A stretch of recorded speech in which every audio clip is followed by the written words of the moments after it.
Hi guys, it's James here from Beowulf Training. I'm talking about back pain, and more kind of chronic back pain.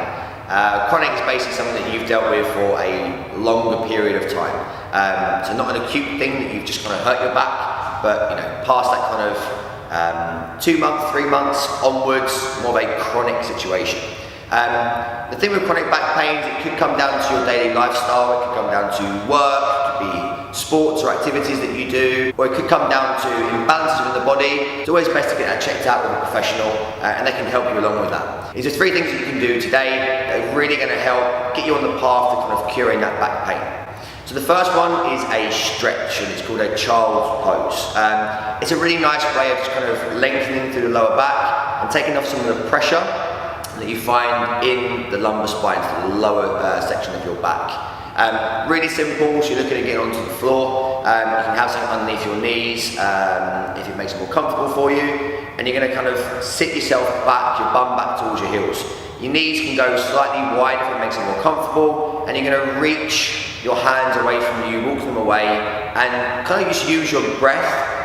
So nice big deep in and out breaths, and just kind of relax into that position. If you can reach your hands further away from the tailbone, even better.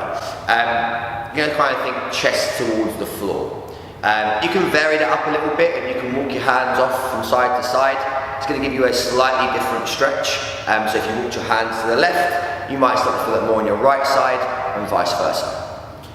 The second one is kind of an active stretch slash kind of mobility drill, and it's cat-cow. And here we're looking for kind of control through the spine, not just solely the lower back, but all the way through into the upper back as well. But it's a really nice way of getting some movement in there, getting some blood flow through the musculature in the back, and just kind of easing some of that discomfort, that tension. So we're on all fours, so hands and knees, and you're going to go into a rounded position, so the cat position. And your goal here is to try and push the floor away and really try and round your shoulders, protract your shoulders, and think of that upper back pushing through towards the ceiling, chin tucked in, kind of rounding that tailbone. So again, that's going to be kind of a place of decent stretch to that back. You're then going to try and move from the tailbone first, and then kind of worm that spine into your cow position. Okay, so you're creating a big arch. So again, tailbone first, pulling down from lower, mid to upper back. You're going to end up with that eyes looking forward, so head back, and you're going to try and think about pinching your shoulder blades together.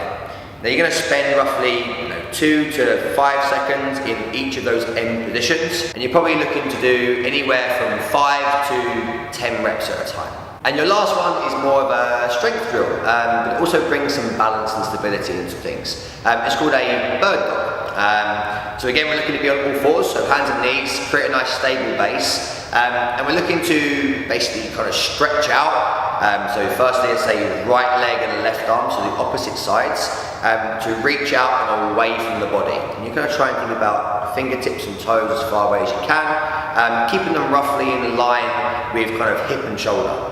You don't want them kind of going out too wide. The big thing there is that stability that I mentioned before, so your hip should stay nice and level. We shouldn't see a big drop or raise of the hip as you start to lift the leg or the arm. Same with the shoulders. And the stabilizing arm should be pressing away from the floor. Looking to keep a neutral pelvic position. So not all arched, not all tucked under, but somewhere in between. And again, when you take the arm and the leg away, you're looking to maintain that position.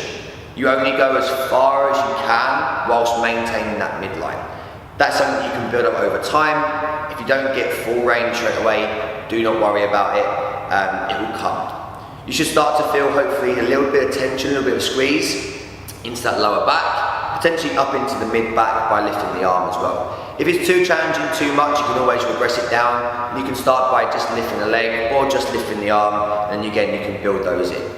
In terms of speed, nice and slow, looking to hold that contraction at the top again for around 2 to 5 seconds. You can complete them all on one side, so then maybe let's say 5 to 10 reps on one side, followed by 5 to 10 reps on the other side. Or when you get a bit more kind of proficient at it, you can look to alternate sides and get into more of a rhythm doing that. So there you go, there are 3 things that you can start doing today that's going to help ease that chronic back pain. As always guys, try it out and let us know how you get on.